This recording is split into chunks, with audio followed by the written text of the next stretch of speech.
जगत सारा क्षणिक है और आत्मा एक नित्य है। आत्मा का अनुभव बस एकमात्र नित्य है।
चैतन्य स्वभावी भगवान आत्मा अनादि अनंत शुद्ध चैतन्य मात्र है। ज्ञान मात्र है। मैं शुद्ध चैतन्य मात्र, ज्ञान मात्र, भगवान आत्मा हूँ। प्रति समय यह जागृति बनी रहे। इस जागृति का नाम धर्म है।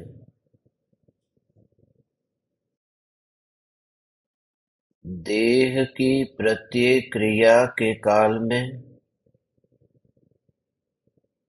और विकल्पों के बहते प्रवाह के काल में ज्ञानी को प्रति समय यह जागृति रहती है कि मैं चैतन्य तत्व देह की किसी भी क्रिया में और विकल्पों के बहते प्रवाह में कहीं भी मिला नहीं हूँ। ऐसा शुद्ध चैतन्य तत्व मैं हूँ।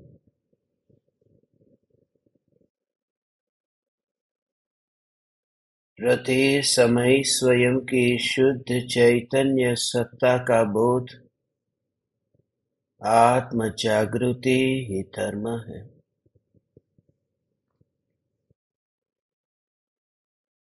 चैतन्य तत्व की स्व संवेदन प्रत्यक्ष निर्विकल्प अनुभूति होते ही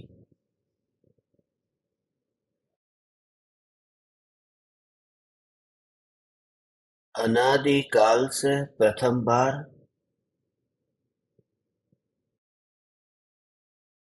निर्ग्रंथ स्वरूप का अनुभव होता है। जो अनुभव अनादि काल से निगूढ़ में न हुआ था, वही निर्ग्रंथ अनुभूति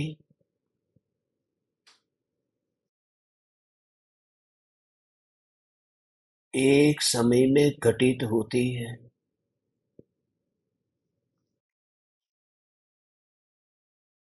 ज्ञान की सहज यात्रा है।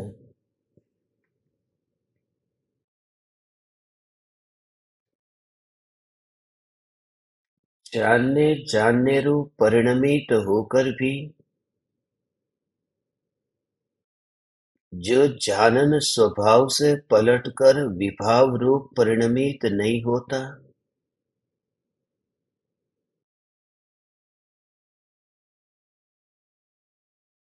जो गुरु के प्रति समर्पण भाव से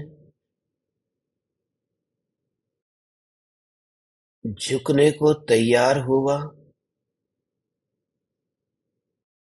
फिर भी जिसे भीतर में यह प्रतीति है कि ज्ञान की धारा तो उसे कहते हैं जो कहीं झुकती नहीं है, क्योंकि ज्ञान का स्वभाव झुकने का स्वभाव नहीं है।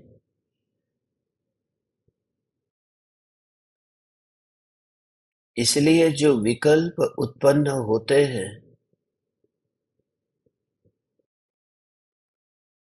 उन विकल्पों को पराया जानकर विकल्पों से सद्गुरु की भक्ति की जाती है।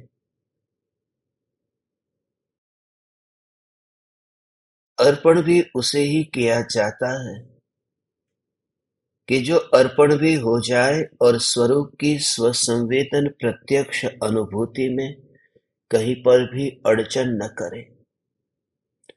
यही कारण है कि गुरु की भक्ति करते समय हम कहते हैं कि मन से, वचन से और काया से मैं गुरु की भक्ति करता हूँ, तन से, मन से और धन से नहीं, क्योंकि तन मन तो सभी के पास है, मगर हो सकता है धन किसी के पास न हो।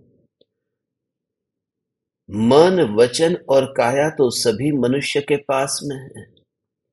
इसलिए ये कहा कि मैं मन, वचन, काया से आपकी भक्ति करता हूँ। मैं वितराग विज्ञानता को नमस्कार करता हूँ। नमो त्रियोग संहारी के 3 योगों से मैं नमस्कार करता हूँ। मैं सद्गुरु के चरणों में इस देह को अर्पण करता हूँ। आदि आज थी वर्तो प्रभु आदि। जो भी अर्पण किया जाता है वह अर्पण किया जाने वाला ऐसा है कि वह अर्पण हो तो भी स्वरूप की अनुभूति में कहीं पर भी बाधा न पहुंचे। इसलिए काया को तो अर्पण कर दिया, वचन को तो अर्पण कर दिया और मन को भी अर्पण किया। मन, वचन और काया अर्पण हो जाते हैं, मगर कहीं ऐसा सुना कि आत्मा का जो ज्ञान है वह ज्ञान ही मैं आपको अर्पण कर देता हूं, क्योंकि ज्ञान ही यदि पराये को अर्पण कर दे तो यहां स्व संवेदन प्रत्यक्ष अनुभूति का क्या होगा। और ये ज्ञान तो ऐसा है जो पराये में अर्पित होता ही नहीं है।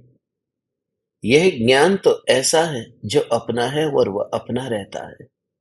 मन, वचन और काया जो पराये थे और पराये ही रहते हैं। सिर्फ वह प्रामाणिकता प्रकट होती है कि जो पराया था उस पराये को अपनी श्रेणी में अब न देखा। तब मन, वचन और काया से वहां भक्ति हुई। पर परमात्मा की भक्ति और सद्गुरु देव की भक्ति तो मन, वचन, काया से होती है। पर का जो स्वभाव है उससे पर की भक्ति होती है, मगर निज का जो स्वभाव है उससे निज की भक्ति होती है। वहां किसी पराये के लिए प्रवेश नहीं है। वहां तो इसके लिए भी प्रवेश नहीं है। अहो अहो श्री सद्गुरु करुणा सिंधु अपार। वहां तो इसके लिए भी प्रवेश नहीं है कि आदि आज थी वर्तो प्रभु आधीन। इतने विकल्प के लिए भी उस परम भक्ति में प्रवेश नहीं है। उस परम भक्ति के काल में ही निरअहंकार पना प्रकट होता है और ऐसे निर्विकल्प अनुभूति के काल में समझ पूर्वक झुकने की कला प्रकट होती है।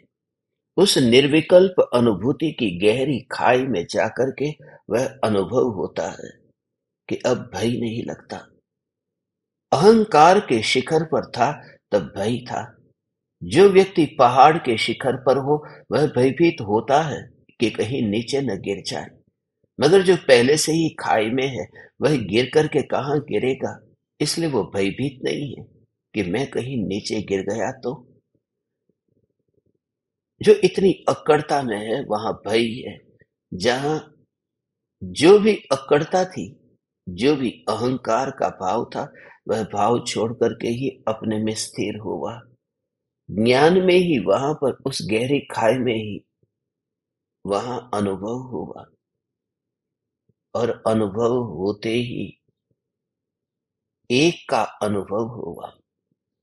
जहां एक का अनुभव है, बस वही तो है कि अतीन्द्रिय आनंद का स्वाद भी चखा और एक का अनुभव हुआ। इसलिए वह अनुभव अब भयभीत नहीं होता, वो तुम्हें भयभीत नहीं करता। जैसे एक कमरे में हम अकेले हैं, तो अकेले कमरे में भय लगता है ना, कोई आ जाएगा। अकेलापन लोगों को सुहाता नहीं, ऐसे लोग हैं, कोई आ जाएगा तो भूत आएगा या फिर कोई देवता आ जाएंगे, क्या होगा, मैं अकेला हूं, कोई ना कोई साथी चाहिए। निर्विकल्प अनुभूति से भयभीत होता हुआ व्यक्ति, उसकी ये निशानी है कि वो अकेलापन पसंद नहीं करता। और सत्य यह है कि मेरा स्वभाव अकेला होना है। ये भीड़ तो भ्रम पैदा करती है, स्वभाव तो अकेले का है। ऐसा जो अकेला स्वभाव है, मैं आया हूं अकेला, जाऊंगा अकेला। निगोद में था तो मैं अकेला था, और मुनि होऊंगा तो अकेला, और सिद्ध शिला पर विराजमान होऊंगा तो यहां से 10-25 को लेकर के नहीं जाऊंगा, तब भी मेरी यात्रा तो अकेले की यात्रा होगी। और इस एकांत का ही स्वीकार हो जाए तो ज्ञान को फिर मैं किसी पराये के ऊपर अर्पण कैसे करूं। और जहां दूसरा विकल्प न हो, वहां भय भी कैसा, भय नहीं रहता। कमरे में हम होते हैं अकेले, मगर विकल्पों में भूत है। वहां वो व्यक्ति अकेला नहीं है, वह भूत के साथ में है, क्योंकि विकल्प में तो भूत है, इसलिए भय लगता है। निर्विकल्प अनुभूति, वहां पर ज्ञान ज्ञान में समा गया। अब वहां भय नहीं लगता कि उस ज्ञान का क्या होगा, मेरा क्या होगा, चैतन्य का क्या होगा, यहीं पर ही समा गया। इसलिए जब तक घी खिचड़ी में नहीं मिला था, तब तक भय होना स्वाभाविक है, कहीं गिर न जाए, ढल न जाए। मगर खिचड़ी में आने के बाद में फिर घी ढलता नहीं है, तब वो निश्चिंत हो गया है कि मेरी ही खिचड़ी है, मेरा ही घी है, अब डरने की जरूरत नहीं।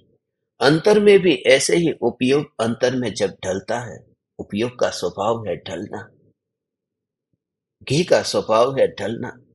मगर खिचड़ी में ढलने के बाद में फिर वो कहीं ढलता नहीं है, क्योंकि वह उसमें समा गया है जो ढलता नहीं है। उपयोग का न्यायक में समा जाना, अर्थात उपयोग का अब कहीं और न ढलना, उपयोग का उपयोग में समा जाना। ऐसी निर्विकल्प अनुभूति में अब जो उपयोग अपने में ही समा गया है, अब उस घी को तुम किसी परमात्मा के सामने कैसे चढ़ाओ। घी नहीं तो तेल सही, जो तेल तुम्हारा खिचड़ी के अंदर मिल गया है, फिर उस तेल को तुम हनुमान जी के वहां पर शनिवार को कैसे चढ़ाने जाओगे, क्योंकि वह तो वहां जाकर के मिल गया, अब वहां से ढल नहीं सकता, वहां से अलग नहीं हो सकता। निर्विकल्प ध्यान में जो उपयोग आत्मा में समा गया, फिर वो उपयोग आत्मा से नाता तोड़ करके पर में जाए कैसे। तब जो पर में जाता है वह वही है मन, वाणी और काया। इसलिए दोनों बातें वहां घटित होती है। एक तो निज परमात्मा की भक्ति जो ज्ञान के उपयोग से हुई, और सदगुरु देव की भक्ति जो मन, वचन और काया से हुई। और उसी भक्ति की महिमा बताते हुए मुनिवर राम सिंह आज कहते हैं, आज 131वां दोहा है। पाहुड़ दोहा में सभी प्रकार से मुनिवर राम सिंह ने वर्णन किया। भक्ति की मुख्यता से, ज्ञान की मुख्यता से, मुनिवर राम सिंह ने व्यवहार की मुख्यता से और निश्चय की मुख्यता से, कब तक निमित्त का अवलंबन लेना और कब निमित्त को छोड़ देना, कहां तक भक्ति करना और कहां तक ज्ञान पाना, गुरु की महिमा कितनी है और परमात्मा की महिमा कितनी है, और उन दोनों से अधिक महिमावान ये चैतन्य तत्व कैसा है। देह देवल है तो ये चैतन्य मात्र ज्ञायक देव का स्वरूप कैसा है? ये देह रूपी देवल में ही आत्मा है, परमात्मा है। बार बार उनका जोर यहीं पर ही है। उस समय भी लोग खोजने जाते होंगे मंदिर में, उस समय भी जीवन भर मंदिर की फर्श को वहां पर ही घिसते रहते होंगे अपने पैरों से, और अंतर में ये जो अनुभव हो रहा है उस अनुभव का उसे पता ही नहीं। मंदिर में जैसे ही पैर रखा कि मंदिर का अनुभव होता है, मगर कभी ऐसा हुआ कि संगमरमर के उस पत्थर पर, उस मार्बल के पत्थर पर, वहां पर मंदिर में पैर रखते ही ठंडा ठंडा मंदिर लगा, उस समय कभी ठहर गए कि ये ठंडापन ये मंदिर का नहीं, ये ठंडापन ये विकल्प है। अगर ये विकल्प से न्यारा जो मात्र ज्ञान है, उस ज्ञान की अनुभूति हो तो सामने संगमरमर की परमात्मा की प्रतिमा न दिखाई दे और ज्ञान ही ज्ञान दिखाई दे। ऐसी भक्ति एक समय के लिए भी हुई नहीं और कुल परंपरा हावी रहती है। मशीन की क्रिया की तरह ये क्रिया जड़ हो जाती है। जड़ व्यक्ति को जड़ क्रिया बहुत अच्छी लगती है, मिलन हो जाता है, उसकी जाति का कोई मिल गया। और ज्ञानी को ज्ञान की क्रिया अत्यंत प्रीतिकर लगती है क्योंकि वह उसी की जाति का है। जानना जानना जानना जानना, जो जानने को एक समय के लिए भी जानने की अनुभूति से बाहर कर ही नहीं सकते, ये अनुभव में आ रहा है, ये ज्ञान है। ऐसी जागृति जिनकी छूटती नहीं है। फिर वह क्रिया कौन करता है? क्रिया करता है, व्यवहार से कहे तो उदय करता है, और सत्य कहे तो वह परमाणु स्वयं ही परिणमित होता है। ऐसा ही स्वयं ही परिणमित होता है, स्वयं ही परिणमित होता है, स्वयं ही परिणमित होता है। बस ऐसा अंतर में ये भेद ज्ञान। सामने भगवान की मूर्ति है, सामने सदगुरु की मूर्ति है, और सामने गुरु को देखा और हाथ जोड़ा, आंख खुली है, खुली आंख से जब हाथ जोड़ते हैं तब उस समय इस तरह से भेद ज्ञान हुआ कि ये जो ज्ञान है, ये ज्ञान ही ज्ञान में जानने में आ रहा है, आंख से नहीं, गुरु से नहीं, ये ज्ञान ही ज्ञान से जानने में आ रहा है। तो ज्ञान का परिणमन स्वतंत्र और सहज रूप से हुआ न। ज्ञान का जानना जानना जानना जानना, ये परिणमन ज्ञान रूप ही हुआ न। उसमें किसी और से कुछ भी मांगे बिना, कुछ भी उधार लिए बिना अपना ही परिणमन हो रहा है। वायर में, लाइव वायर में जो विद्युत प्रवाह जो फैला है, जो करंट जो फैला है, वो उसने कहां से उधार लिया है? क्या उसने किसी रबर से उधार लिया है? क्या उसने किसी दीवार से उधार लिया है? कि या उसका स्वयं का स्वभाव है? ऐसे ही गुरु के सामने आंख तो तुम्हारी खुली हो, मगर खुली आंख होने पर भी जब तुम देखो तो देखते समय तुम्हारे अंतर में ज्ञान का परिणमन ये ज्ञान से ही हो रहा है, न आंख से न गुरु से। फिर ये आंख खुली है, उसे खोलता कौन है? फिर कभी कभी बंद होती है, उसे बंद करता कौन है? क्या कोई कर्म का उदय है? नहीं। उस समय भी ऐसा भेद ज्ञान बना रहे। ज्ञानी की दृष्टि तो उस समय भी यही देखती है कि आंखें जो खुली है वो आंख के परमाणु, जब भीतर में ये जो जानना, जैसे करंट का, उसमें जो परिणमन हो रहा है वो करंट का स्वभाव है, वो रबर का नहीं है। जब करंट अपने स्वभाव के अनुरूप ही परिणमित होता है तो फिर ये रबर ऊपर जो लगा है उसको भी उसके परिणमन के लिए करंट की क्या जरूरत है? जब ज्ञान ज्ञान रूप परिणमित होता है तो ये जो आंखें खुली है उसे भी ज्ञान की क्या जरूरत है? यही तो ज्ञान की और तन की ये स्वतंत्रता है। तो ज्ञानी पूरे देह के, सिर्फ आंख नहीं, देह के अनंत परमाणुओं को स्वतंत्र रूप परिणमित होता हुआ इसलिए देख पाता है क्योंकि वो प्रति समय अपने ज्ञान की जानन जानन जानन जानन धारा को इंद्रियों से निरपेक्ष देखता है। इंद्रियों से निरपेक्ष देखता होने से वहां पर ज्ञान का ही प्रवाह है। हे ज्ञान दीपक, इसमें ये जागृति कि उसका अस्तित्व, ज्योति का अस्तित्व ज्योति के कारण है। यदि ज्योति अपने कारण टिक सकती है तो फिर वह जो मिट्टी का दिया है उसका अस्तित्व पर मिट्टी के कारण है। यहाँ कोई किसी को कुछ करता नहीं है।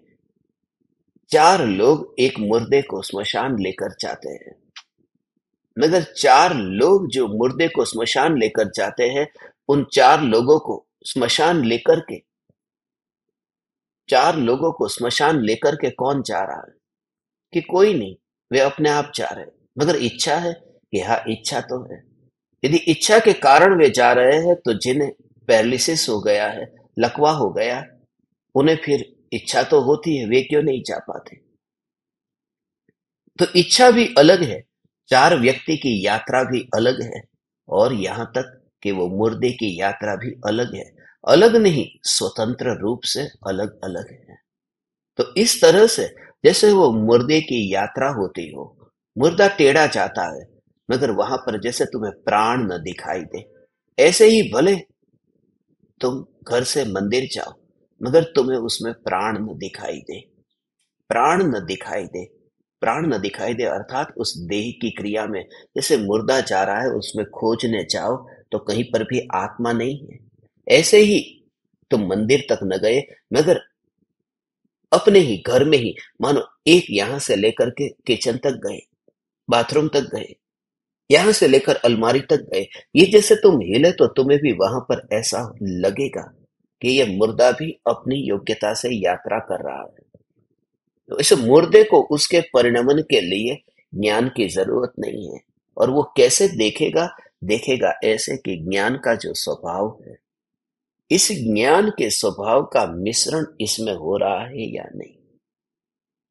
बस ऐसा ऐसा उसका परिणमन इसमें हो रहा है या ज्ञान का परिणमन ज्ञान में हो रहा है। यदि वहां पर मुर्दा, वहां यदि आत्मा है, तो फिर जो अगले भव में जो नया देह धारण कर लिया, वह कौन है?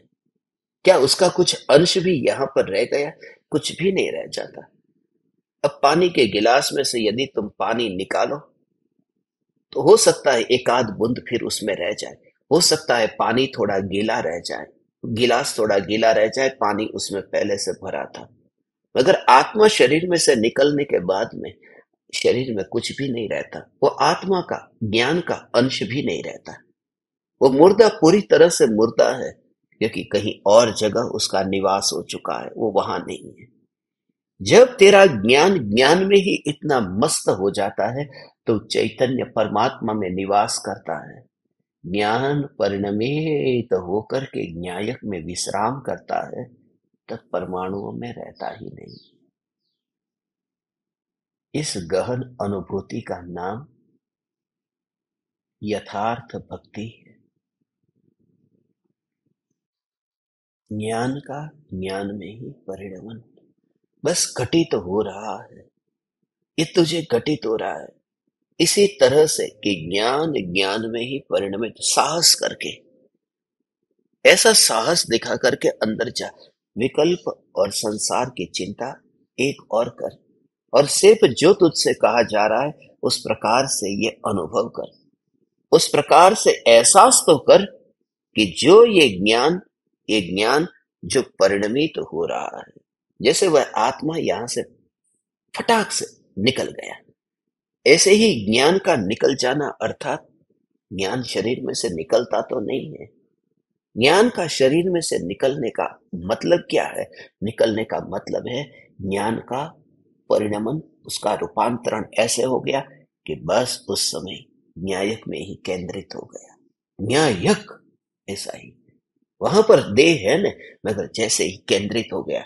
जैसे तू एक कमरे में है, अब जहां पर रसोई बना रही है, खाना बना रही है, और खाना बनाते समय वहां पर अग्नि में तेरा हाथ लग गया। हाथ लग गया तो उस कमरे में और भी तो बहुत सी वस्तु पहले पड़ी थी, अभी भी पड़ी है ना।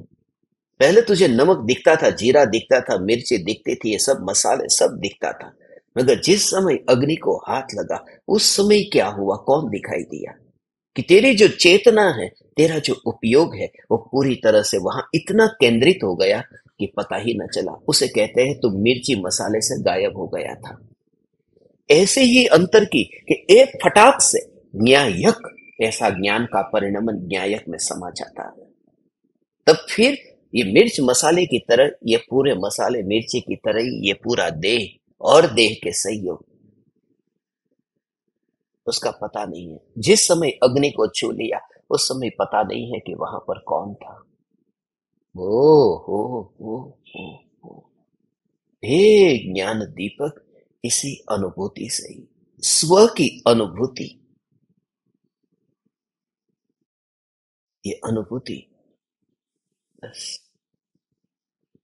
ज्ञान का ज्ञान में ही समा जाना, परमाणुओं से कुछ भी लिए बिना, और उपयोग का पलट जाना। क्षेत्र से कोई यात्रा नहीं हो गई, सिर्फ उपयोग का परिणमन इस प्रकार से हो गया।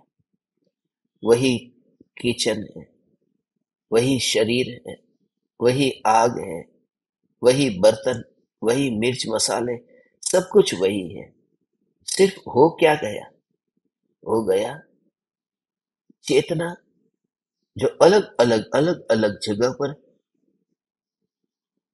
बट रही थी, वो एक ही जगह पर केंद्रित हो गई, और पूरी तरह से केंद्रित हो गई कि वहां पता भी नहीं। उस समय ना बेटा याद आया, जब आग में हाथ लगा बेटे के लिए खाना बना रहे थे, पति के लिए खाना बना रहे थे, मगर कुछ भी याद नहीं आता है। उस समय अनुभूति है, और उसकी कोई पूर्व तैयारी नहीं की थी। शिष्य जाता है गुरु के पास में, गुरु की भक्ति करने के लिए गया था, मगर हुआ यूं कि भक्ति करते करते, वाणी सुनते सुनते, वह उस स्थिति तक पहुंच गया कि जहां पर उसे वाणी न सुनाई दी, जहां पर उसे ज्ञान की अनुभूति हो गई, वहां वहां उसे ज्ञान की अनुभूति हुई। उस समय उसे वहां पर और कुछ न दिखाई दिया। बस ऐसा ये अनुभव, ऐसा ये अनुभव, जैसे ही ये अनुभव हुआ, बस हे चैतन्य परमात्मा, मुनिवर राम सिंह की गुरु के प्रति भक्ति का भाव कैसा होना चाहिए, और अज्ञानी ने आज तक प्रत्यक्ष गुरु का योग पाकर के भी मुंह मोड़ करके रखा है। और उसके लिए आज यहाँ पर देखो 131वां दोहा।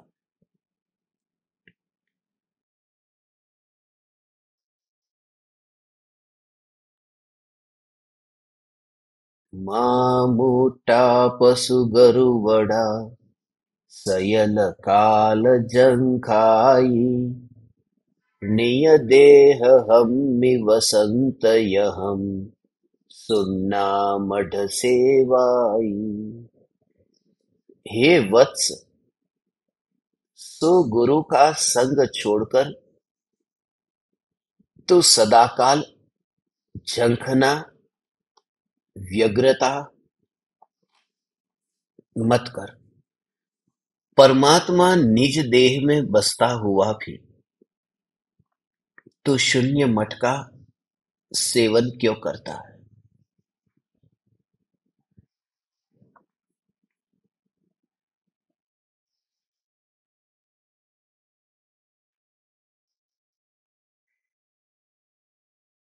सदगुरु का, सुगुरु का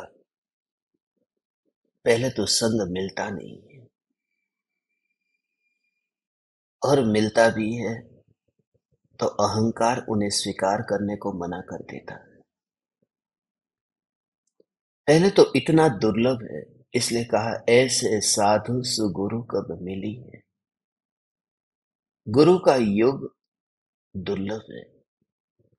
तस्वीर मिल सकती है, बाजार में 10 20 50 रुपए की तस्वीर खरीद लो,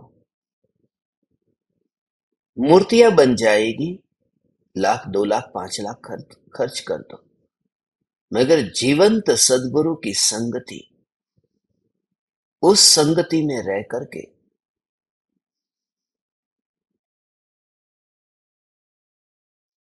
सर्वांग रूप से गुरु का दर्शन होता है। तस्वीर से सबका दर्शन नहीं होता।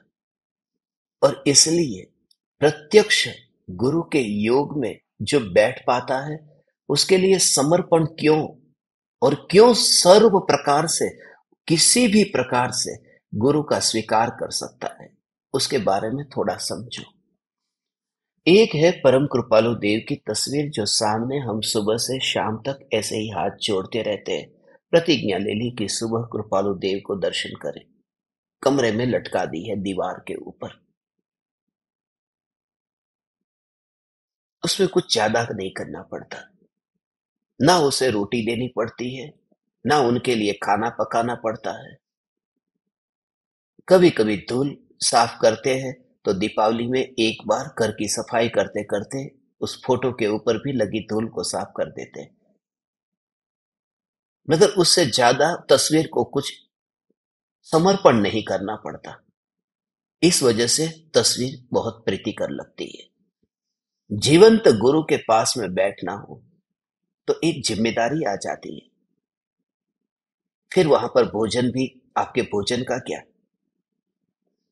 फिर आपकी दवाई का क्या, फिर आपके शरीर का, आपके स्वास्थ्य के लिए कहीं दर्द तो नहीं हो रहा, वैद्य के पास में जाना है, उसका क्या, आपके कपड़े का क्या, आपके जीवन की जरूरत का क्या, वो सब फिर पूछना पड़ता है।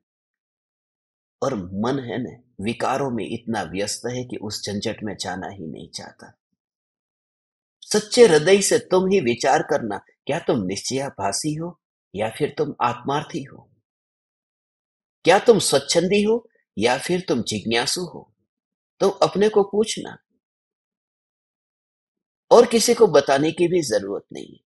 प्रत्यक्ष सदगुरु के पास में बैठ करके गुरु को सर्व प्रकार से स्वीकार करने की तैयारी हो तो ही गुरु के पास बैठ सकता है। और जब तक ये पूर्ण रूप से स्वीकार करने की तैयारी न हो, तब तक गुरु के पास जाना भी नहीं। तब तक तस्वीर के पास रहना। फिर से कहूं, जब तक तुम्हारे अंतर में गुरु को जैसा है ऐसा स्वीकार करने की ताकत न आई हो, तो तस्वीर को ही देखना और मानना और पूजना, उनके पास व्यक्तिगत कभी मत जाना। क्योंकि जैसे कृपालु देव की तस्वीर के पास में तुम रोज गए, मगर अभी बस कृपालु देव ध्यान में बैठे हुए हैं, ये गुरु है, ये स्वीकार होता है। मगर जब तू पास में जाएगा, नजदीक जाएगा, तो नजदीक जाते समय तुझे उनके दोष दिखाई देंगे। दोष दिखाएंगे। नजदीक, जब नजदीक जाता है तब पूरा जीवन दिखाई देता है। तस्वीर में क्या होता है, एक समय की अवस्था दिखाई देती है कि वो बैठे हैं, बस बात खत्म। मगर जब नजदीक रहता है, 12 घंटे तक तू उनके साथ में रहा, 24 घंटे तू उनके साथ रहा, तो तुझे उनका सुबह से लेकर के रात तक की सभी उनकी व्यक्तिगत जो घटना है, उनका व्यक्तिगत जीवन है, वो तुझे दिखाई देता है। और वो तुझे स्वीकार करने को मन करता नहीं। इसलिए तू स्वीकार न कर सकेगा तो द्वेष हो जाएगा। क्योंकि जब तूने परम कृपालु देव असली है उनके पास में तू गया, और तू गया और तू देखता है, और तू वहां जाकर के देखता है कि कृपालु देव तो मुंबई के जवेरी बाजार में दुकान पर बैठे हैं और माल का सौदा कर रहे हैं, तो कृपालु देव को उस समय तू देखेगा तो क्या होगा? कि ये वही है जो कहते हैं, सकल जगत है ऐठवत अथवा स्वप्न समान। यदि ये जूठन के समान भोग है, तो ये सब रुपये क्यों गिन रहे हैं? तब फिर कृपालु देव के प्रति तेरा जो भक्ति थी ना, थोड़ी और कम हो जाएगी। क्योंकि कृपालु देव खुद ही ऐसा धंधा करने बैठ गए, तो स्वीकार नहीं कर पाया। तेरी भक्ति थी, मगर वो तस्वीर तक की भक्ति सीमित थी। मगर ये देखने के लिए भी तेरी तैयारी हो तो ही तू व्यक्तिगत जीवन में जाना। वरना कृपालु देव से जो तुझे आत्मसिद्धि पढ़कर के बोध मिलता था, वह मिलता भी बंद हो जाएगा। तू कहेगा कि ऐसे व्यक्ति की आत्मसिद्धि पढ़ के मैं करूं क्या, जो दुकानदारी करता है। फिर तू उनकी आत्मसिद्धि पढ़ने से भी वंचित रहा, तस्वीर से भी वंचित रहा, और साक्षात गुरु से तो रहा ही रहा। इसलिए हमेशा याद रहे, हमेशा याद रहे कि जब तक महाव्रत अंगीकार न किए हो, जिन्होंने व्रतादि धारण न किए हो, ऐसे गुरु की संगति में यदि तुम रहते हो, तो तुम उस रूप में उसे स्वीकार करने को तैयार हो जो वो पाप कर रहा है, तो ही व्यक्तिगत जाना, वरना व्यक्तिगत मत जाना। क्योंकि जब उन्होंने व्रत नहीं लिए तो वहां पाप होंगे ही होंगे। व्रत न लेना, इसी का नाम तो पाप है। न अणुव्रत है, न महाव्रत है, उसका नाम पाप छूटे नहीं है। 5 पाप में से न कुछ भी आंशिक छूटा, न पूर्णतः छूटा। तो पाप तो वहां है ही। अब जब ये तू देखेगा तो परम कृपालु देव के सारे जीवन को देखेगा, तो तुझे झटका लगेगा। अब परम कृपालु देव अपनी पत्नी के हाथ में हाथ रख करके बैठे हैं, तो वो स्वीकार कर पाएगा? तो फिर जो कहते हैं कि सकल जगत है ऐठवत, कि अरे ये तो प्रवचन में कहते थे कि ये देह तो मक्खी की पंख जितनी पतली चमड़ी से मढ़ा ऐसी मांस की थैली है, और पत्नी के साथ कैसे बैठे, और पत्नी के साथ में ऐसे हाथ से हाथ। मगर कृपालु देव को बच्चे ऐसे ही पैदा हो गए थे। ये भी तुम विचार करो ने, बच्चे पैदा होते हैं तो खाली हाथ मिलाने से बच्चे पैदा होते हैं? क्या वहां पर पत्नी को भोगा नहीं होगा? शरीर की क्रिया से तो भोगा या नहीं भोगा। मगर जो ये आत्मसिद्धि पढ़ करके कृपालु देव के वो दृश्य को याद करे, तो भक्ति नहीं आ सकती, क्योंकि वो स्वीकार नहीं कर सका। उसने हाथ पे हाथ रखे हुए कृपालु देव का तो स्वीकार कर लिया, मगर वो कृपालु देव अब अड़चन करते हैं। इसलिए जिंदा व्यक्ति के पास में पूरा जीवन उनका दिखाई देता है। वो खाता है, वो पीता है, वो चलता है, वो व्यापार करता है, वो बच्चों के साथ में खेलता कूदता है, और वो सब तू नहीं देख पाता है, नहीं देख पाता है। इस वजह से तुझे भय लगता है, इस वजह से तुझे लगता है कि ये गुरु गुरु कैसे। कृपालु देव को भोगों की बात तो दूर, खाली सिर पर पगड़ी पहनी हो, साफो बांधेलो હોય તોય તે સ્વીકાર ન કરી શકે કે આવા સાફા બાંધેલા કૃપાળુ દેવ, અને જેમાં હાડ પિંજર દેખાતું હોય એવા કૃપાળુ દેવ।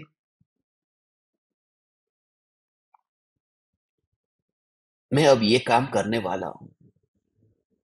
उमराला में तस्वीर रखी है ने, जो कृपालु देव हाथ पर हाथ रख करके हाड़ पिंजर वाली तस्वीर है ने, वहां पर ही एक तस्वीर ऐसी भी रखने वाला हूं जहां परम कृपालु देव कुर्सी पर बैठे हैं और साफा बांधा है,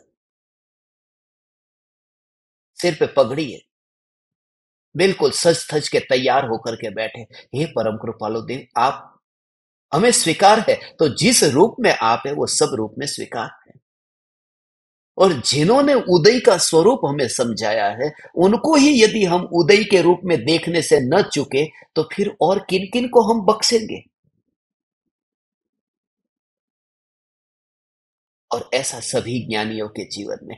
इसलिए तो गुरुदेव के जीवन के व्यक्तिगत जीवन में कोई जाता है तो गुरुदेव का गुस्सा तुम्हें पता नहीं। गुरुदेव बहुत कठोर थे, कांजी स्वामी, उनका क्रोध बहुत था, वो कठोर थे उस मामले में उनके प्रति, क्योंकि जिन्होंने उनको व्यक्तिगत रूप से देखा है, उन्होंने देखा है वो कोई ऐसे सरल हाँ तो हाँ और ना तो ना ऐसे नहीं थे।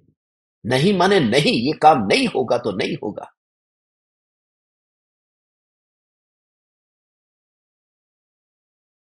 मगर पास में जाएंगे तो ये सब दिखेगा।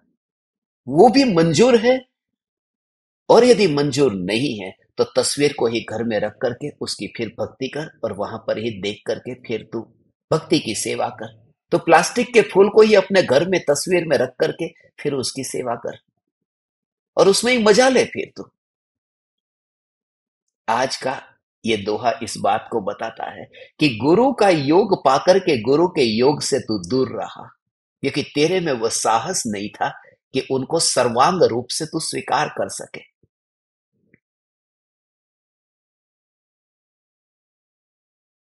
स्वीकार कर सके, सब रूप में स्वीकार, सब रूप में स्वीकार।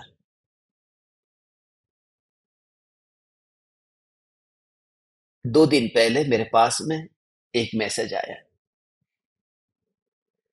फेसबुक पर से आया था, किसी ने भेजा, एक वीडियो फेसबुक पर गया था, करोड़ों रुपये दूंगा, मैं तुम्हें करोड़ों रुपये दूंगा वाला भी वीडियो था। हे भगवान मुझे बचा लो, मुझे बचा लो, और किनारा आ गया। वो वीडियो जो था, किसी ने देखा और उसने लिखा है, मैं तो आपको ज्ञानी समझता था, ऐसे कार्य आपको शोभा नहीं देते। किस अवस्था में कौन से वीडियो बनाने चाहिए उसका विवेक आप में नहीं है। आप क्या कर रहे हैं? ये संसार में आप ऐसा वीडियो बनाते हैं। वो पहले तो समाचार पढ़ करके मुझे लगा कि ज्ञानी कौन है, समझ में नहीं आ रहा। यहां उपदेश कौन दे रहा है? चलो दूसरी बात, तुमने अभी नाटक समयसार पढ़ा ही नहीं है। नाटक समयसार तुम पढ़ते तो तुम नाटक का स्वरूप समझ जाते। और मैं सभी प्रकार के रोल करता हूं। और तुमको किसने कहा? बोले आज बहुत दुख हुआ मुझे, आज मुझे बहुत दुख हुआ कि आप तो अज्ञानी सिद्ध हुए। दुख क्यों हुआ तुम्हें? सत्य तुम्हें दिखाई दिया न। अब तक झूठा दिखाई देता था मैं, अब तुम्हें सत्य दिखाई दिया न। तो तुम्हारा जो अज्ञान था आज दूर हो गया न। तुम्हें तो आनंद आना चाहिए, आनंद उछलना चाहिए कि मैंने सत्य देख लिया, मैं भ्रम से मुक्त हो गया। तुम दुखी क्यों हो रहे हो? मैं पापी हूं, मैं हर सत्संग में कहता हूं मैं पापी हूं, मैं मस्तीखोर हूं, मैं मजाक करता हूं, मेरा दिमाग ठिकाने पर नहीं है, मैं कुछ भी कभी भी कुछ भी कर सकता हूं। बस बात खत्म हो जाती है वहां पर। और जैसा हूं ऐसा हूं, बस। यदि तुम्हें मंजूर है मैं जैसा हूं ऐसा हूं, तो फिर तुम मेरी बात को सुनो, बस। मगर तुम्हारे अनुरूप तुम कहो कि इस टाइप का तुम्हें करना, इस टाइप का नहीं करना, ये काम तुम्हें करना, ये काम तुम्हें नहीं करना।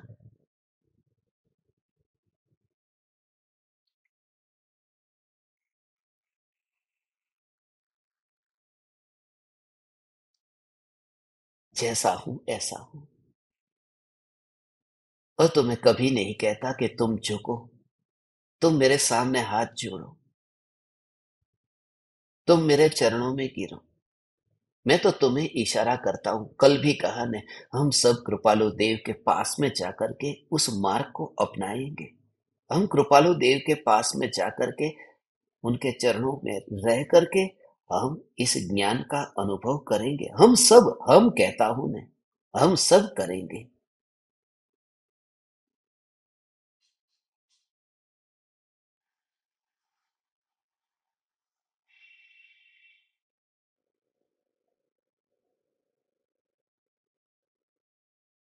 बाहर की क्रिया को देखना और उसमें ही व्यक्ति की पहचान कर देना, ये सत्य का अनुभव जो होता है उससे भी वंचित रहने जैसा है। वो डायलॉग आपने सुना है ना, नाना पाटेकर का? नाना पाटेकर का ही था या किसी का पता नहीं, मगर भारत देश के बारे में कहा है कि 100 में से 80 बेईमान, फिर भी मेरा देश महान। वो 100 में से 80 बेईमान कहा, 100 में से 100 बेईमान नहीं कहा। 100 में से 100 बेईमान क्यों नहीं कहा मालूम है? कोई दावा कर सकता है कोर्ट में जाकर के कि मेरे को भी बेईमान कहा इसने, इसलिए जब कोई दावा करेगा तो वो कह सकता है 80 कहा है, वो जो 20 उसमें आप आ जाते हो, आपको नहीं कहा। इसलिए कोई फिर तकलीफ नहीं होती। 100 में से 80 बेईमान कहा है ना। मैं तो कहता हूं 100 में से 100 बेईमान, मैं पूरा का पूरा बेईमान। 100 में से 100 बेईमान, फिर भी तुम्हें ये पुकार सुननी हो तो सुनो, बस। हे चैतन्य परमात्मा, अब अंतर में परम कृपालु देव और मुनिवर राम सिंह के इन वचनों में प्रवेश करते हैं। व्यक्तिगत रूप से जो किसी ज्ञानी के जीवन में गया और सभी प्रकार से स्वीकार करने की तैयारी न आई, तो जो मिलता था वह मिलता, वह भी छूट जाता है। और दोष देखने जाएगा तो भावलिंगी मुनिराज के पास जाएगा, तो वहां पर भी एक कसाई चौकड़ी का उदय दिखाई देगा। दोष देखने वाले को तो मुनिराज भी दोष रूप दिखाई देते हैं कि अरे अरे, एक और से ये कहते हैं कि तू देह का पड़ोसी बन जा, और देह का पड़ोसी बन जा ये कहते हैं, और वहीं दूसरी ओर आहार लेने चले जाते हैं। आचार्य अमृतचंद्र देव ऐसा क्यों करते हैं? तू मुनि के पास जाएगा तो वहां भी तुझे दोष दिखेगा। मैं तो कहता हूं ज्ञानी के नहीं, अज्ञानी के भी दोष को देखने से तुझे क्या हित है? वो दोष वाली दृष्टि से स्वयं का अहित होता है। यहां तो शिथिलाचारी को भी परमात्मा के रूप में देखना है। यहां तो जिंदगी को अल्प देखना। अभी ये सांस बाहर निकली और नई सांस अंदर आएगी, इसका पता नहीं। मेरे आंखों के सामने कोई कसाई हिंसा कर रहा है, और अभी ये सांसें बाहर गई, नई सांस अंदर जाएगी, उसका मुझे पता नहीं।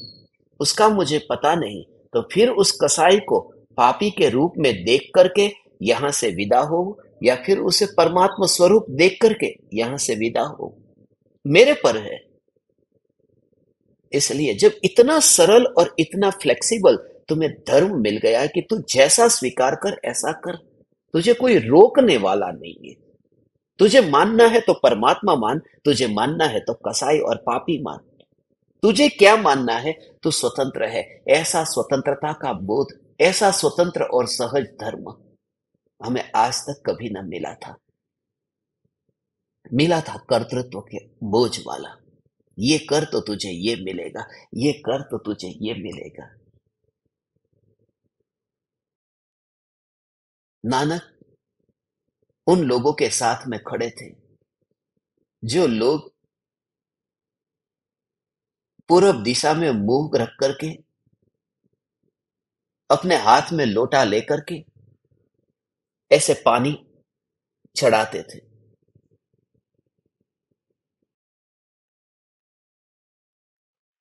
नानक ने उनको पूछा कि यह आप क्या कर रहे? बोले हमारे जो पितरु थे उनको हम पानी चढ़ा रहे।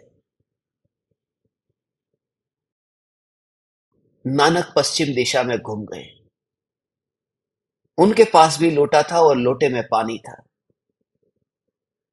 उन्होंने अपना पानी पश्चिम दिशा में बहाना चालू कर दिया। लोगों ने नानक से कहा, आप होश में तो हैं? पितरों को पानी पहुंचाना हो तो पूरब दिशा में पानी पहुंचाना पड़ता है। ये आप पश्चिम में खड़े रह करके पानी क्यों डाल रहे? नानक ने कहा, मेरा खेत है वो पश्चिम दिशा में है, मगर वो पंजाब में है। बोले तो यहां पर पानी क्यों डाल रहे हो? नानक ने कहा, मैं देख रहा हूं, जो पानी यहां से पंजाब तक कुछ किलोमीटर की दूरी पर जो खेत है उस तक नहीं पहुंचता, तो पितरु तक कहां पहुंचेगा? मगर मिथ्यात्व और कर्तृत्व के अहंकार की भी ये दुनिया है। और ऐसे जगत में परम कृपालु देव जब कहते, एक तणक लाना बे टुकड़ा करवानी शक्ति माराમાં નથી, एक तिनके के दो टुकड़े मैं नहीं कर सकता। ऐसा जो धर्म हमें मिला है, मैं आपसे कहता हूं, ऐसे वितराग धर्म को, ज्ञानी पुरुष के बाहर के आचरण मात्र को देख करके उनसे विमुख न होना, क्योंकि बाहर का आचरण पलटने में उनको समय न लगेगा। तू उनको छोड़ चुका, और 2 दिन के बाद में उनकी जिंदगी पलट गई, उनका आचरण बदल गया, मगर तू फिर भव भव के लिए प्यासा रह गया।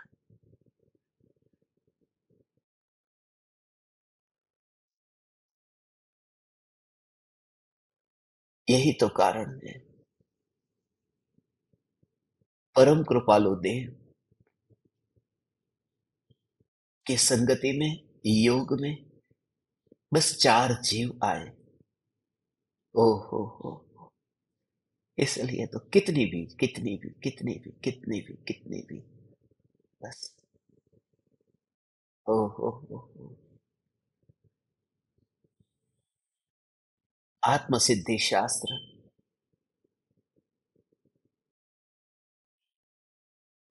मणिभाई को दिया, मगर मोहनदास को नहीं दिया। मोहनदास करमचंद गांधी को नहीं दिया। सुपात्र जीवों को दिया। सुपात्र जीव की श्रेणी में गांधी जी नहीं आते थे। गांधी जी सुनते थे, मगर सुपात्र जिसे कहते, जिस खेत के ऊपर हल चल चुका होता है उसे सुपात्र कहते हैं। जिस शिष्य के अंदर वो हल चल चुका है, जो ये आत्मसिद्धि शास्त्र के लिए सुपात्र है, सौभाग्य है। इसलिए गांधी जी को जितना भी बोध दिया है, उस बोध में अंतर में डुबकी लगे ऐसी कोई बात नहीं है। बोध दिया तो इस प्रकार का, क्योंकि ज्ञान गांधी जी विद्यार्थी थे और सौभाग्य भाई शिष्य थे। विद्यार्थी ज्ञान पाना चाह रहा है और शिष्य जो पाकर के अहंकार की अकड़ में है उसे भी भूल करके शरण में बैठना चाहता है। गांधी जी के पास में जो थी वह उत्कंठा थी, मगर सौभाग्य भाई के पास में सिर्फ उत्कंठा नहीं, वहां जिज्ञासा थी। वो जिज्ञासु थे कि ये क्या है, ये स्वरूप कैसा है। गांधी जी दुनिया से उब नहीं गए थे, सौभाग्य भाई संसार से उब चुके थे। गांधी जी को कृपालु देव नहीं मिले तो भी विरह खटकता नहीं था। अफ्रीका भी गए, कहीं पर भी गए तो विरह खटकता नहीं था। मगर सौभाग्य भाई, इसलिए तो कृपालु देव ने एक जीव को ऐसा समझा, एक पाठ पर बैठ करके, अब ववाणिया जाएंगे न, वहां पर ये सत्संग करेंगे। सौभाग्य भाई के साथ में आमने सामने बैठ करके क्या बात होती थी, क्या चर्चा होती थी। सौभाग्य भाई क्या पूछते थे और परम कृपालु देव एक पाठ पर बैठ करके क्या बोध देते थे। हे ज्ञान दीपक, ज्ञानी, ज्ञानी की करुणा और ज्ञानी कैसे शिष्य को तैयार करते हैं। साथ में नहीं बैठते, झुकना पड़े तो झुक भी चाहते हैं, झुक भी चाहते हैं। जैसे माँ है न, माँ तो बड़ी होती है न बेटे से, मगर फिर भी बच्चे को कैसे तैयार करती है। सुबह सुबह बच्चे को स्कूल जाना हो तो कैसे तैयार करती है। बेटे के चरणों में भी गिर जाती है ना माँ। वो माँ नीचे नहीं झुकती है। माँ का बेटे के प्रति प्रेम है, जूते पहनाती है। जब माँ बच्चा स्कूल जाता हो तो जूते पहनाते समय कैसे खुद नीचे घुटने पर बैठ जाती है। चल बेटा तेरा पैर दे, लाओ मोजा लिया, मोजा पैर में पहनाया, जूता लिया, जूता पहनाया। वो माँ नीचे नहीं झुकी है। माँ का वात्सल्य बेटे के प्रति इतना है। परम कृपालु देव सौभाग्य भाई के साथ में बैठ करके जो बोध देते हैं, उस बोध में अनहद वात्सल्य है, अनहद वात्सल्य है। वाणी मात्र से नहीं, समय, ये जो शक्ति, समय, परिणाम, अभी इस समय जो हमें ये योग मिला है, इस योग का सदुपयोग कितने जीव कर पाते। इसलिए हमने ये यात्रा भी रखी, ये भी देखने के लिए, ये सबके लिए ये यात्रा का आयोजन सिर्फ और सिर्फ जो ज्ञान दीपक कनाडा से आए हुए थे उनके साथ में मेरी भावना थी कि मुझे यात्रा करनी है। ये उनके लिए ही यात्रा थी, आपके लिए थी ही नहीं। मगर फिर एक करुणा का भाव आया कि जो उनके लिए बोल रहा हूं और आस पास में रह करके आप भी सुन लेंगे तो क्या फर्क पड़ेगा। चलो आप भी आओ, आप भी उसका लाभ लो। मुझे तो कोई डोली में बिठाकर आपको उठाकर जाना नहीं है। तुम्हें अपने पैरों से चलना है, तुम्हें अपने कानों से सुनना है। इसलिए इस मौके को मत छोड़ना। ये गिरनार की यात्रा हम सब ज्ञान दीपक पहली बार जा रहे हैं। टिकट नहीं मिल रही है तो तत्काल में ले लेना। शरीर साथ नहीं देता तो चिंता मत करना, अस्पताल भी है वहां पर। फिर भी यदि शरीर बहुत खराब है तो चिंता मत करना। जूनागढ़ में भी स्मशान है, ववाणिया में भी स्मशान है। उस स्मशान में चला जाना जहां परम कृपालु देव ने अमीचंद भाई के देह को जलता हुआ देखा था। उससे उत्तम स्मशान कौन मिलेगा? मगर ये यात्रा मत छोड़ना।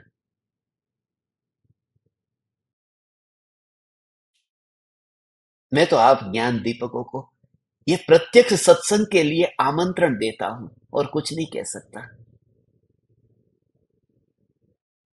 तुम्हारी जिज्ञासा, कुछ ज्ञान दीपक है, दो चार ऐसे हैं, सब नहीं है।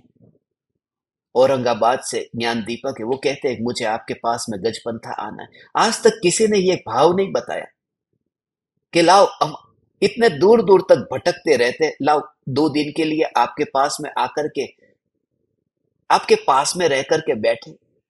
औरंगाबाद से है, पुणे से है, जिनका सामने से मैसेज आया था, जो कहते थे कि हमें आपके साथ में रहना है,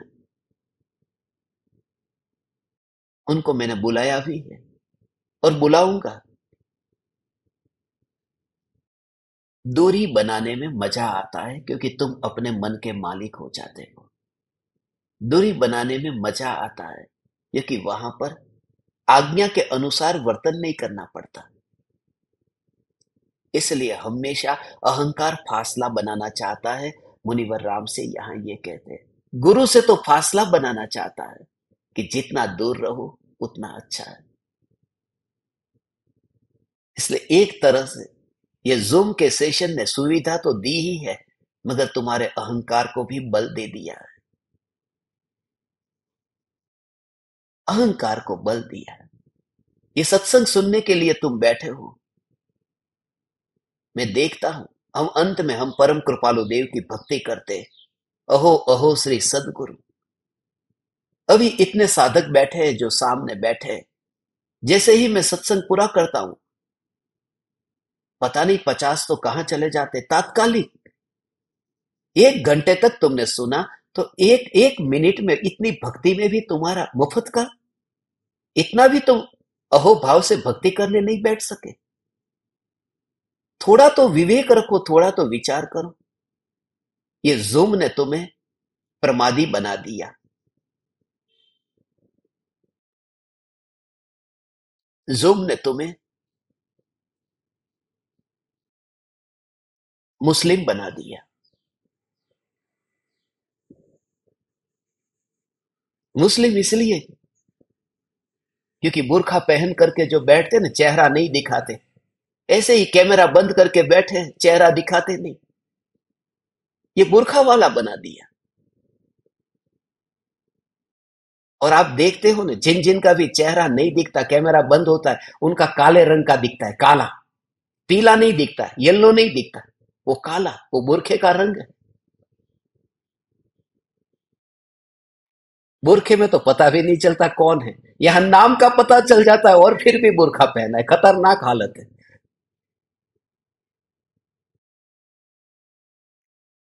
थोड़ा विवेक रखो। 1 मिनट में कुछ भी नहीं बिगड़ेगा।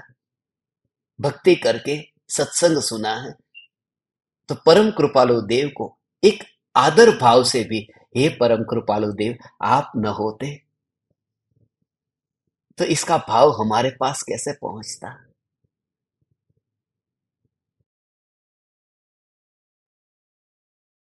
आज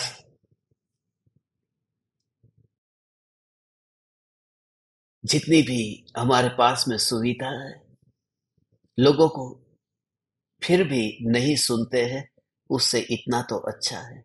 न मामा करता काणो मामो सारो। जो बिल्कुल नहीं सुनते, उससे कम से कम इतना तो अच्छा है।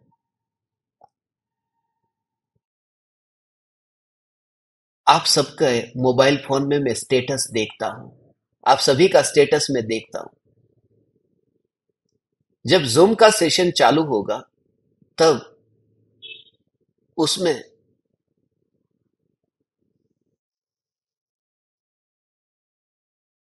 आपके स्टेटस में जूम की लिंक भी डालो, सत्संग चालू होने के 1 घंटे पहले। पासवर्ड भी 142 करके डालो। मैं आपको एक फॉर्मेट भेज दूंगा, उसे कॉपी करके, खाली सत्संग से एक बार फॉर्मेट भेज दूंगा, उस मैसेज को कॉपी करके फिर आप अपने स्टेटस में डाल दो व्हाट्सएप में। नए लोगों को कुछ नहीं करना है, खाली तुम्हें 1 सेकंड में, यदि कोई जीव इस वाणी को सुनकर के आपके कांटेक्ट में कोई है, तो उसको पहुंचाने के लिए भले आप लाखों करोड़ों रुपए का दान नहीं दे सकते, आप जिनवाणी को छपा नहीं सकते, मगर कैसे भी करके हम परम कृपालु देव को, बस कैसे भी करके, और इस तत्व ज्ञान को, जहां चैतन्य चैतन्य चैतन्य, इसका फेसबुक के ऊपर, आपकी सबकी फेसबुक के ऊपर ये लिंक डालो। अभी हमने यूट्यूब के चैनल के ऊपर भी काम करना शुरू किया है। डिस्क्रिप्शन यूट्यूब के अंदर इतनी इतनी सेवा करने वाले ज्ञान दीपक अभी मिले हैं, जुड़े हैं। आप में से जो इंस्टाग्राम का स्पेशलिस्ट हो, जैसे डॉक्टर होते हैं ना, हार्ट के स्पेशलिस्ट, ब्रेन के स्पेशलिस्ट, ऐसे इंस्टाग्राम के कोई स्पेशलिस्ट हो, तो आज आस कुमराला के नंबर पर मैसेज भेजना। जितना भी, कोई ना होगा तो जितना भी आप जानते हो भेजना, उसमें भी इतना प्रचार अपन कर सकते हैं।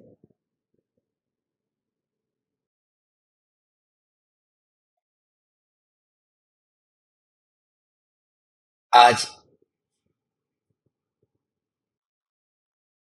हे वत्स, सुगुरु का सत्संग छोड़कर तू सदाकाल झंखना, व्यग्रता मत कर, बहुत चिंता मत कर। जो हो गया वो हो गया, उसके भयभीत मत हो, दुखी मत हो। परमात्मा निज देह में बसता हुआ भी तो शून्य मठ का सेवन क्यों करता है? ये शून्य मठ माने पद्मनंदी पंचविंशतिका के संबंध में भी ये शब्द का उल्लेख हुआ है, शून्य मठ। जो मंदिर की बात करते हैं, ऐसे ही मठ और संप्रदाय की बात है। तो ऐसी जगह पर क्यों वास करता है? उस समय ये शून्य मठ का प्रचलन ज्यादा होता होगा।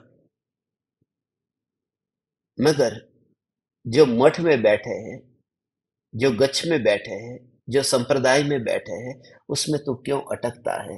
ये परमात्मा देह रूपी देवल में है। आज के सत्संग का प्रयोग, आज रात्रि में 10 बजे अपन ध्यान का प्रयोग करेंगे। ध्यान के प्रयोग के लिए रात्रि में बैठेंगे, और पाहुड़ दोहा का सत्संग जब होगा तब आपको कल समाचार दिए जाएंगे। बीच में भी यदि समय मिला तो कभी भी अपन ध्यान के प्रयोग के लिए दिन में भी कोशिश करेंगे, समय मिला तो फिर अपन मिलेंगे। अभी आज के पूरे दिन जो इंद्रियों से ज्ञान का परिणमन होता नहीं है, जो विद्युत प्रवाह की बात कही, कि जो अंदर का विद्युत प्रवाह का जो स्वभाव है और बाहर का जो उसका रबर का जो स्वभाव है, उसमें एक दूसरे का कर्तृत्व नहीं है।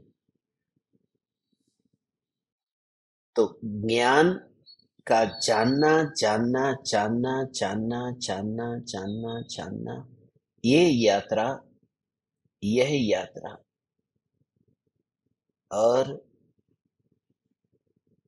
विकल्प की यात्रा, देह की क्रिया, क्रिया की यात्रा, उनमें एक दूसरे में मिलावट नहीं होती।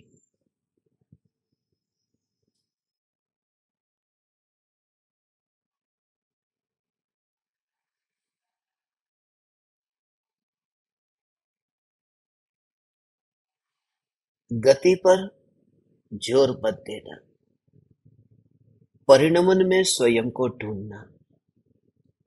गति पर जोर मत देना, परिणमन में स्वयं को ढूंढना।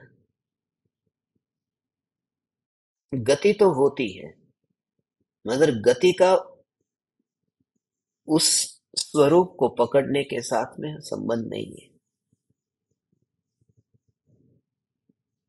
गति का भाव क्या है उसे समझ। जैसे तो दुकान पर जा रहा है तो ये गति हो रही है, ऑफिस जा रहा है ये गति हो रही है। तो शरीर दुकान की ओर जाता है, शरीर में आत्मा है तो आत्मा भी दुकान की ओर जाता है। ये दोनों दुकान की ओर जा रहे हैं। तो आत्मा में ज्ञान है तो ज्ञान भी तो दुकान की ओर जा रहा है, तो उसे कहते हैं गति। शरीर भी है, आत्मा भी है, ज्ञान भी है, पूरा ये कॉम्बिनेशन जो है वो पूरा दुकान की ओर जा रहा है। ऐसी क्रिया, ये एक क्रिया है। उस क्रिया में वो गति को मत देख कि पहली दुकान आई, दूसरी दुकान आई, रास्ते से जा रहा है ना, तो फिर ये पहला सिग्नल आया, दूसरा सिग्नल आया, जाता है, रुकता है, वो नहीं। उस ज्ञान की गति को न देख, ज्ञान के परिणमन को देख। उस परिणमन का गति हो या फिर स्थिति हो, उससे संबंध नहीं जुड़ता है, वो परिणमन होता है। जब जब तू चल रहा था उस समय तो एक दुकान को देखता था, दूसरी दुकान को ज्ञान ने जाना, तीसरी दुकान को ज्ञान ने जाना, माने ज्ञान का परिणमन चल रहा था। जब लाल सिग्नल पर जब तू रुक गया तब वहां पर आता है कि 43, 42, 41, तब तू रुका है, ज्ञान आगे नहीं जा रहा है। स्पेस से देखो तो मूवमेंट नहीं हो रही है, क्योंकि शरीर भी वहां, आत्मा भी वहां, ज्ञान भी वहां। मगर ये नया नया ज्ञान 43 सेकंड, 42 सेकंड, ये जो जानने में आ रहा है वो ज्ञान का परिणमन हो रहा है। तो गाड़ी चलती थी तब भी परिणमन हो रहा था, गाड़ी जब ठहर गई है तब भी ज्ञान का परिणमन तो चालू ही है। ऐसे इस ज्ञान के परिणमन को इंद्रियों की अपेक्षा नहीं है। और वह जो ज्ञान का परिणमन हो रहा है, उस ज्ञान के परिणमन ने इंद्रिय से कुछ भी लिए बिना, परमाणु से कुछ भी लिए बिना, अपने स्वभाव से, अपनी ही योग्यता से यह परिणमन किया है। अपने में ये किया करने की भाषा है, बाकी हुआ, ये ज्ञान का परिणमन हो रहा है।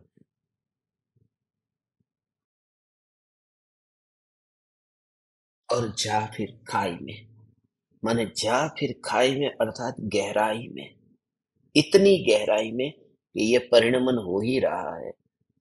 ये चैतन्य में, परिणमन में भी ये ज्ञान सत्ता में, ये ज्ञान सत्ता में, ये टिका हुआ ज्ञान में। ऐसे ही परिणमन में अपनी सत्ता को, ये सत्ता को पकड़। तो दिन भर जो भी क्रिया होगी, ऑफिस में काम करेगा, घर का काम करेगी, कोई भी काम होगा, बस परिणमन में सत्ता देख। परिणमन में, परिणमन को भी नहीं देखना है तो इंद्रिय को तो बहुत दूर हो गया, वो तो देखना ही नहीं। इस प्रकार के अभ्यास से पर्याय में द्रव्य का दर्शन होता है, परिणमन में ध्रुवता का दर्शन होता है। ऐसा प्रयोग आज पूरे दिन भर आप में रहे। और आज का सार यह है कि इतना गुरु का आदर करो कि उन्हें पर्याय दृष्टि से न देखो, जिन्होंने पर्याय दृष्टि से देखने का मना किया। हे परम कृपालु देव, हे पूज्य गुरुदेव, आप जो हमें बोध देते हैं, ये बोध साक्षात तीर्थंकर परमात्मा की दिव्य ध्वनि है। इसलिए इसलिए ये दिव्य ध्वनि में, ये दिव्य ध्वनि में आपने हमें हमारे प्रति अनहद वात्सल्य से ये बोध दिया है। यदि मैं दोष को देखता तो समोसरण में भी तीर्थंकर परमात्मा को भी मैं देहधारी देखता कि अरे तुम मोक्ष में खुद नहीं गए, मुझे क्या मोक्ष का बात, मोक्ष का उपाय बताते हो, तुम तो मोक्ष चले जाओ। दोष देखने वाला तीर्थंकर में भी दोष देखता है। मगर हे तीर्थंकर परमात्मा, आप देहधारी है, तभी तो आपकी वाणी हमें सुनने को मिलती है। इसलिए मैं आपके दोष न देखूं, तत्व की, चैतन्य की पुकार मिली, मैं धन्य भागी हुआ। परम कृपालु देव के चरणों में, पूज्य गुरुदेव श्री के चरणों में अनहद भक्ति से बार बार नमस्कार, प्रणाम। चैतन्य चैतन्य चैतन्य।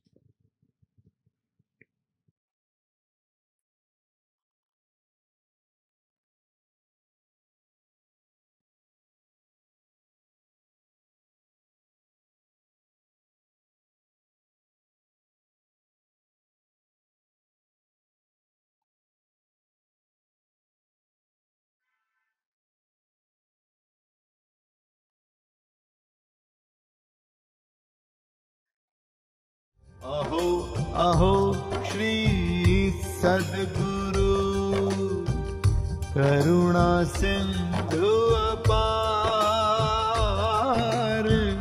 इस पामर पर प्रभु किया अहो अहो उपकार, अहो अहो उपकार। देह सहित जिनकी दशा वरते देहातीत, उन ज्ञानी के चरण में हो वंदन अगणित, हो वंदन अगणित, हो वंदन अगणित, हो वंदन अगणित।